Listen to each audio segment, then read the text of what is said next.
Hi there. I'm here to help you understand the key elements of Grid Property Management's commercial lease agreement. While our lease is about 40 pages long, don't let that intimidate you. Most of it is standard language. I'll walk you through the most important parts in the next few minutes. Let's start with the basics. In Section 1, you'll find all the basic information about your tenancy: who you are, who Grid is, and how to best contact us, and the specific space you're leasing. This section covers the tenant's approved usage for the space, as well as the starting and ending date of the lease. Your monthly payment consists of two main components. First, there's the base monthly rent in Section 1.17. This is calculated at $10 per square foot per year. For example, if your space is 1,250 square feet, your annual base rent would be $12,500, making your monthly base rent $1,041.67. This is the core rent for the physical space itself. Second, we have the operating expenses in Section 1.19, often called OPEX. These are estimated at $4 per square foot annually, or about $416.67 per month for a 1,250 square foot space.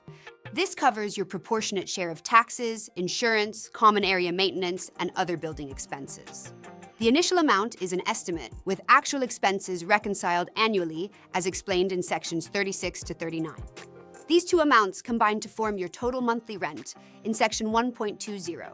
Using our 1,250 square foot example, that would be approximately $1,458.34 per month. This total monthly payment is what you'll submit through our online portal on the first of each month, with a late fee applied after the 5th day, Section 4. Your rent increases by 5% each year as specified in Section 1.18 and explained in more depth in Addendum E. When you sign, you'll need to provide several items right away. First month's rent, as specified in Section 1.21. A security deposit, as outlined in Section 1.22. If applicable, a personal guarantee signed by your business owner, Section 1.25 and Addendum D. All payments need to be made through our online tenant portal, which you'll receive access to after signing. The lease must be fully executed by the deadline in Section 1.29, or the offer may become void. Here are some important things to know for move-in. We'll provide you with at least one key, but we strongly recommend rekeying the space at your expense, Section 1.27. You'll need to set up utilities in your name before taking possession, Section 12.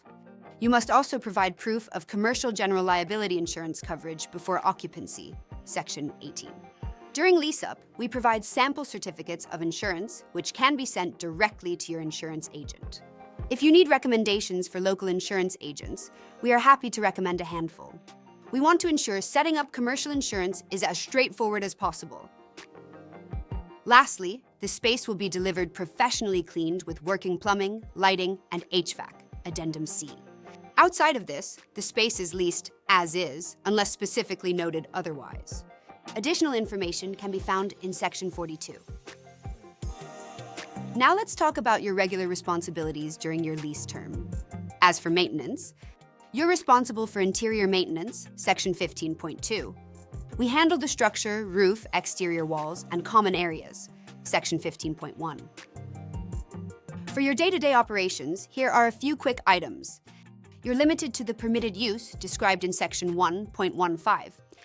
You have designated parking spots as shown in Section 11 and Addendum F.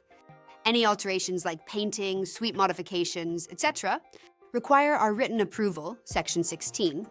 Many tenants have questions about signage install. Please know that signs must comply with our standards outlined in Section 9. Looking ahead to the end of your lease, you have options to extend your lease as outlined in Section 1.28 and Addendum E. You can exercise up to 2 two-year extension options. You must give written notice at least 6, but no more than 12 months before your current term ends. The base rent will increase by 5% for each extension term. If you decide to move out, the space must be returned in its original condition, except for normal wear and tear, Section 26, and all keys must be returned to us. Your security deposit will be returned if there are no damages or outstanding amounts, Section 6. That covers the most important aspects of your lease with Grid Property Management.